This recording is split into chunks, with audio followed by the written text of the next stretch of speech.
in this period of 2 years in Paul's life where he faces not just one plot, but many plots against his life, and manages to overcome them. So we're next going to see Paul in the next 2 chapters before Festus and Agrippa, and his appeal to Rome, and see what all that involves. A little bit about introduction to all that. Felix succeeded in governorship of Judea by Porcius Festus. Paul had been left in prison as a favour for the Jews.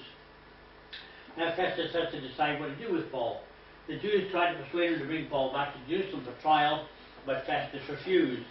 I don't know whether he refused because he knew that the Jews wouldn't allow Paul to get back to Jerusalem for trial, or whether he genuinely was concerned that Paul was a Roman and wanted to go to Rome and things like that. I'm almost choked this week. It's behind my tongue. Sorry about that. Let me get rid of it. Graham, you must have heard that a plot had been laid to kill Paul in Jerusalem. Yes, I think that's part of the thing. So he was protecting his life. So that's a view of the Roman. You imagine the atmosphere in some of these places, and it's amazing that we're still, some of it's still there to be seen today. Okay, Festus convened the court in Caesarea to hear that accusation against Paul. So instead of him going to Jerusalem, Festus succeeded him in this local place of Caesarea. After hearing the charges which he knew were not worthy of death, he asked Paul if he would be willing to go up to Jerusalem to be tried there. He did this in order to please the Jews, but obviously Paul knew better. So Paul answered that Festus had no right to turn them over to the Jews. To make sure he didn't, Paul then appeals to Caesar. This was the right of every Roman citizen when a local Roman court could not decide his guilt or innocence. But we already know that those who are standing before recognise his innocent. Good looking young man there. You have appealed to Caesar you will go. When King Agrippa came down to welcome Festus to the province, Festus told him about Paul. The king asked Festus to bring him out, so he and his wife Bernice could hear him. Festus told King Agrippa that Paul would be brought into the audience chamber the very next day. Paul's speech before Festus, King Agrippa, and Bernice will be our next, this lesson and into the next lesson really. Okay, so that's a overview. So, verse 1 says, 3 days after arriving in the province, Festus went up to Caesarea to Jerusalem, where the chief priests and Jewish leaders appeared before him and presented charge against Paul. They urgently requested Festus as a favour to them to have Paul transferred to Jerusalem, for they were preparing an ambush to kill him along the way. Probably the same guys who were involved in the last plot. There are some Jewish-looking people plotting. The Jews thought the new guy was naive and would be ignorantly fall into the trap. I think the 40+ men who swore they would not eat or drink until they had killed Paul were still very much alive after the 2 years, and probably had eaten and drunk since that time, and they would probably be quite happy to participate in any next opportunity of assassination. Did Festus accede to the request, or could he see through their evil scheme? He sees through their evil scheme. He didn't want to please his constituency, as all governors do, and yet we see the answer. Paul is being held at Caesarea, and I myself am going there soon. Let some of your leaders come with me and press charges against the man there. If he has done anything wrong, and then obviously, will the Jews come to Caesarea? Or will they give up and leave Paul alone? Well, at the end of the day, they'll never give up. That's, consistently in Paul's life, near the end of the life, as we're approaching that, the Jews never gave up. They saw him as a prime target, and they wanted to eliminate him if they could, because they recognised the damage Paul could do. He could beat them at their own game, because he knew exactly where they were coming from. After spending 8 or 10 days with them, he went down to Caesarea. Next day he convened the court in order that Paul be brought before him. This is quite, when you think about it, quite quick action being involved here. He just made a trip to Jerusalem. Now he's come back, and the very next day, as soon as he gets back, it's one of the statutes ready to be dealt with. So it says, when Paul appeared, the Jews who had come down from Jerusalem stood around him, bringing many serious charges against him, which they could not prove. Okay? So that was poor old Paul under pressure once more. As Felix had before him, Festus could quickly see that the charges the Jews brought against Paul were trivial, and didn't really merit any kind of punishment at all, especially not death. So what will he do in this case? He doesn't really care about what happened to Paul. He wanted to please these powerful leaders of the Jewish nation. That was, at the end of the day, his bread and butter, keeping the peace in the nation. On the other hand, he had a Roman citizen to deal with, and as Paul was claiming his Roman citizenship, therefore he would have to account for his actions to Caesar ultimately. So he's a little bit stuck between the two. The law, the temple, or Caesar is what Paul is accused of messing up. He says, I've done nothing wrong against the law of the Jews, or against the temple, or against Caesar. Festus, wishing to do you a favour, said to Paul, are you willing to go to Jerusalem and stand trial before me there on these charges? So this is basically a synopsis of the charges. Paul denies committing offence against them. Didn't commit offence against the law of the Jews. He upheld the law of the Jews, for the Jews. He didn't do anything wrong in the temple. He didn't take a Greek into the temple as they claimed. And he certainly didn't have a problem with Caesar himself. And therefore, even though he was not plotting to overthrow the government or any way, shape or form like that. So all their arguments were false arguments. Paul says, I'm not standing before Caesar's court. And this is where it ought to be. I've not done anything wrong to the Jews, as you yourself know very well. If, however, I am guilty of doing anything and deserving death, I do not refuse to die. But if the charges brought against me by these Jews are not true, no one has the right to hand me over to them. I appeal to Caesar. So in appealing to Caesar, Paul did the only thing that could save him from the plot of the Jews, from the pressure of the Jews, because obviously the government was under pressure. So he was at Caesar's judgment seat when he should be judged. He'd done no wrong, as Festus view. He was willing to die if he'd done anything wrong, was it death. If he was not guilty of doing wrong to the Jews, then no person could legitimately deliver him to him. So therefore he appeals to Caesar. Nero's leaky palace in Rome. Very nice. Very good. So after Festus confirmed his counsel, he declared, you have appealed to Caesar, you will go. And he's quite willing to do that. So basically he was trying to make is there any compromise we could make here? But not really. At the end of the day, he was a Roman citizen, therefore he had to be upheld as a Roman citizen, even though the Jews wouldn't like it. Nero was emperor at the time. It would be to him to whom Paul would be sent. And that might, in some people's eyes, that mightn't be a good choice. Nero is known to be quite a tough character, and also not all that happy with the Jews occasionally, so it might be the wrong choice. But a few days later, King Agrippa and Bernice arrived at Caesarea to pay their respects to Festus. Since they were spending many days there, Festus discussed Paul's case with the king. He said, there's a man here whom Felix left as a prisoner. When I went to Jerusalem, the chief priests and elders of the Jews brought these charges against him and asked that he be condemned. Okay. That's a little bit about Agrippa. The great grandson of Herod the Great, who ruled Judea when Jesus was born. Bernice was his sister. They were living in an incestuous relationship, and that was not unusual for not only the Herods but for royals, probably in all ages really. You might remember one of the Herods had John the Baptizer decapitated because John had rebuked him for living with his brother's wife. So lots of stuff going on there, and that's going to come out. I told him it's not the Roman custom to hand over any man before he had faced the accuser and had an opportunity to defend himself against charges. When they came here with me, I did not delay the case, but convened the court the next day, ordered the man to be brought in. What Festus calls Roman custom was actually Roman law. The Roman courts didn't condemn a person without proof of his guilt. The Jews didn't always abide by that. When his accusers got to speak, they didn't charge him with any crimes I had expected, and said that they had some points of dispute with him about their own religion, and about a dead man named Jesus, who Paul claimed was alive. I was at a loss how to investigate this matter, so I asked if he would be willing to go to Jerusalem and stand trial there on these charges. Paul made an appeal to be held over for the Roman emperor, for the emperor's decision. I ordered him to be held until I could send him to Caesar. So that was the state of play up to that point. He replied, you can hear him tomorrow. The next day, Agrippa and Bernice came with great pomp and entered the audience room with the high-ranking officers, the leading men of the city, and at the command of Festus, Paul was brought in. So again, Paul's faced up with not just the ordinary average citizen, he's dealing with the top people in the land, and really men who had the power of life and death even. But he's not frightened to make his well known. I know Agrippa knew a lot about the new religion. He had heard many things about Paul. Now you can see and hear him in person.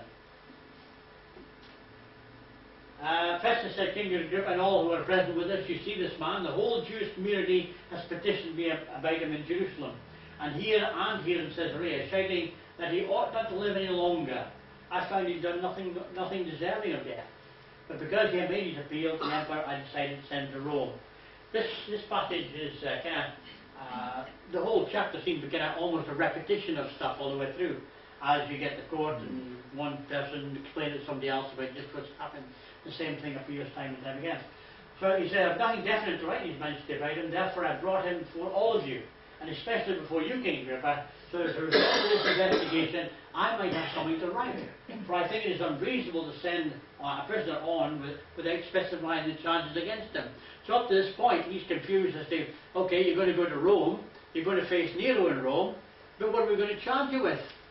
If we charge you with what the Jews are trying to charge you with, it's going to be thrown into court before it even sees dust.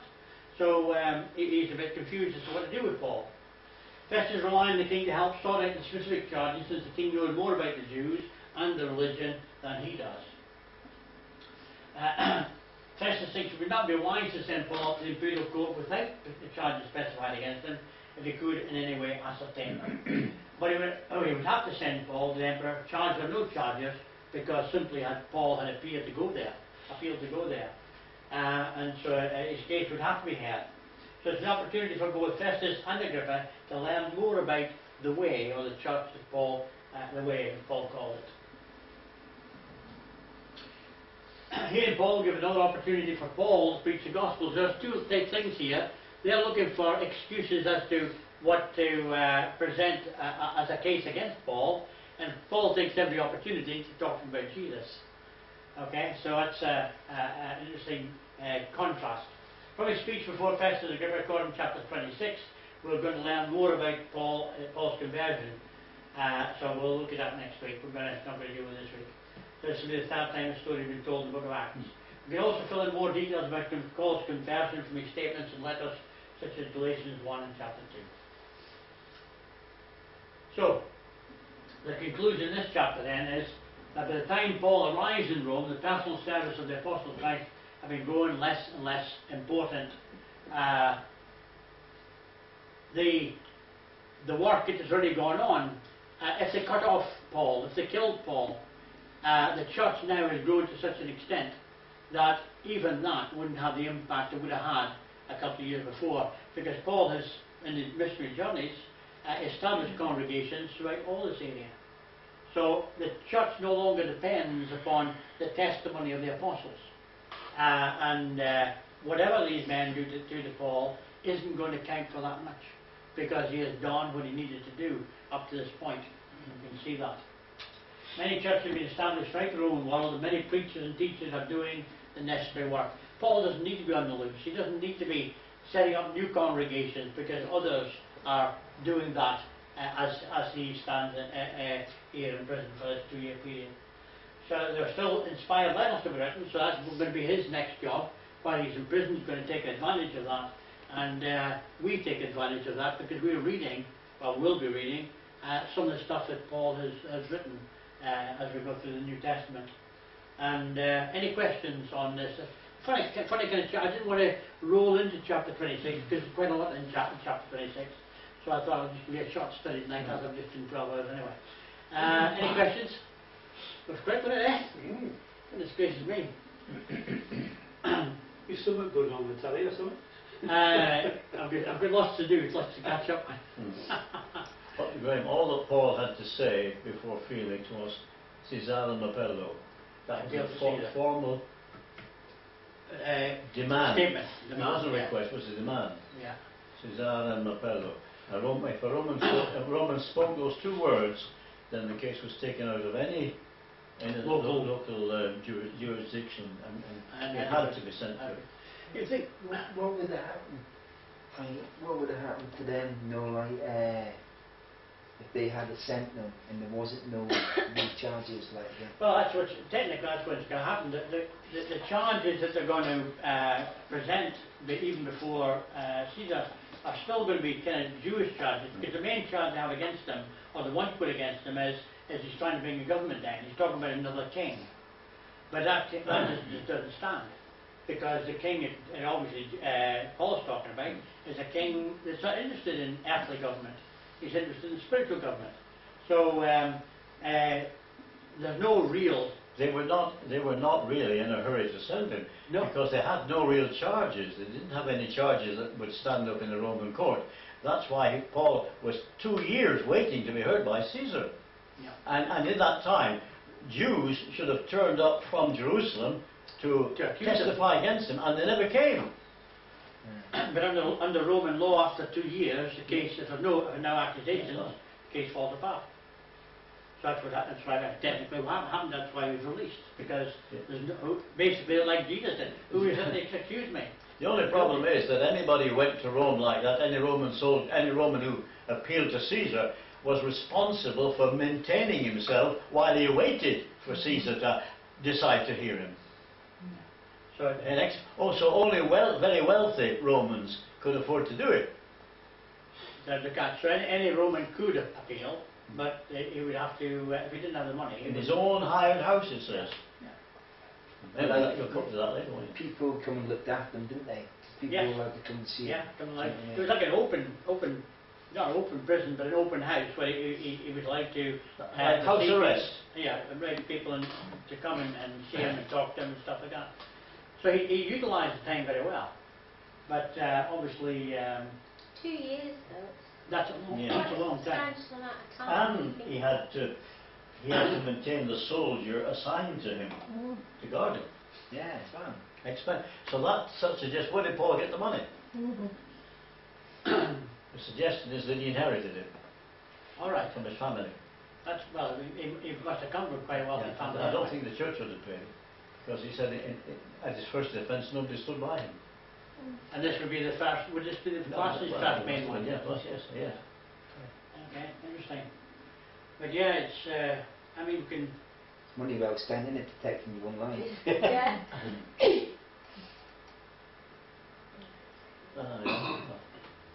Is that it then? Well, I mean, you could if you wanted to start, but it's up to you. We're happy, aren't we? But, Oh, yeah. Happy okay, we'll keep start 26 for next week then.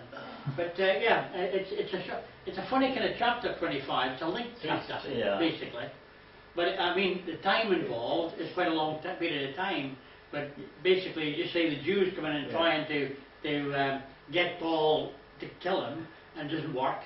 And then you've got Festus and Agrippa playing with Paul in a sense, but and that doesn't you've got to have a bit of sympathy for Festus, because Porcus Festus was a professional soldier. He wasn't a diplomat. He wasn't like Felix, who was a professional politician. Yes. Here's a fellow who's been a soldier, given that responsibility. He knows nothing at all about it. Yeah.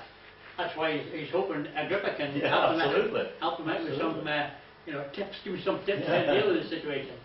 But yeah, at the end of the day, the Jews, all the way through the book of Acts, really the Jews come out in a very bad light. Which is tragic really, when you think all the way through the book of Acts, many Jews became Christians. And the Christian side, that came out in a good light. But, well, some of it did, apart from Acts 75. But overall, most of the Jews were very active against Christianity. And yet you hear them today, they say, you blame us for killing Christ. And it's not fair. Well, the case still stands. All right, Frank, lead us to word of prayer. And you can go and play with your... we're almost at the end of...